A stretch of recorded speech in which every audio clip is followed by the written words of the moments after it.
Felix Gonzalez, prompt 10. Um, how did I develop healthy relationships? So, you know, it, it's now in my life. I'm 51 years old, and um, I appreciate relationships, good, strong relationships, healthy relationships, right? Relationships that are not toxic, relationships that don't drain you, um, relationships that do not put you in a bad space, right? So healthy relationships, not only for me but for everyone, is important, right?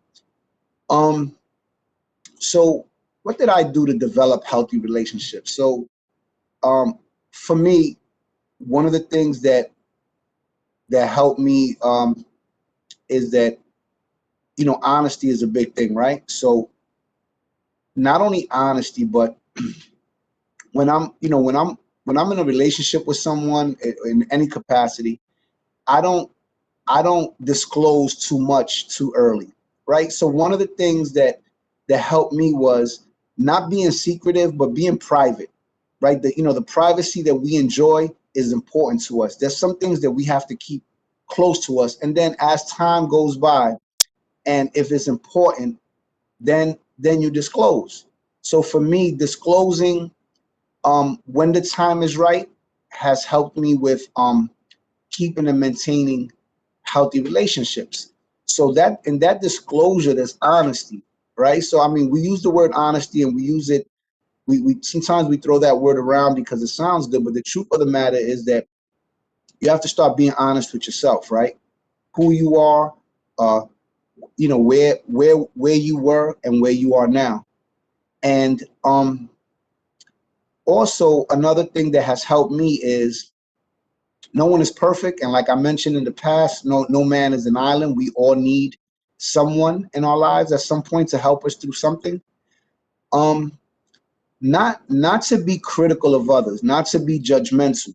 Understand that everyone is flawed, right? So and that goes hand in hand with some of the the therapeutic um, curriculums that say meet people where they're at.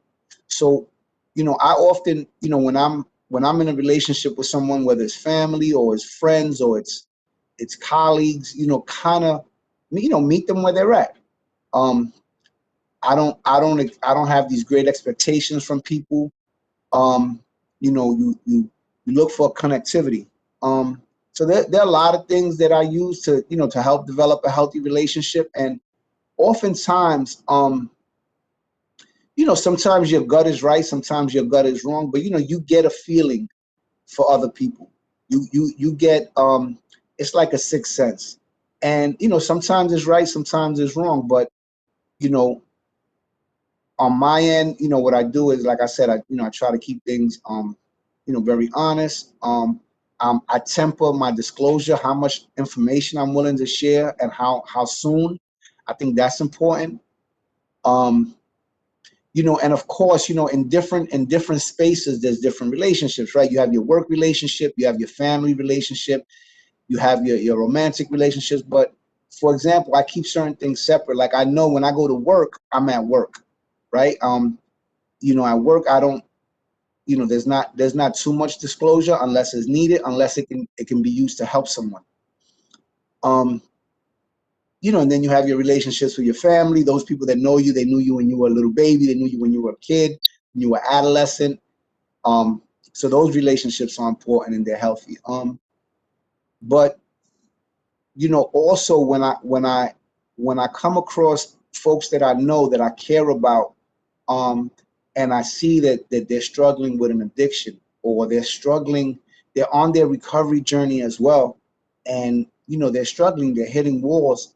um, I try to meet them where they're at, right? I try to work with them. I try to listen more than I speak, and I try to keep the relationship as healthy as possible. I don't point the finger. I don't scream. I try to just, be even tempered and help walk them through whatever journey they're walking through. So, there are a lot of different techniques to healthy relationships. But for me, ultimately it would be, the honesty that the relationships are based on.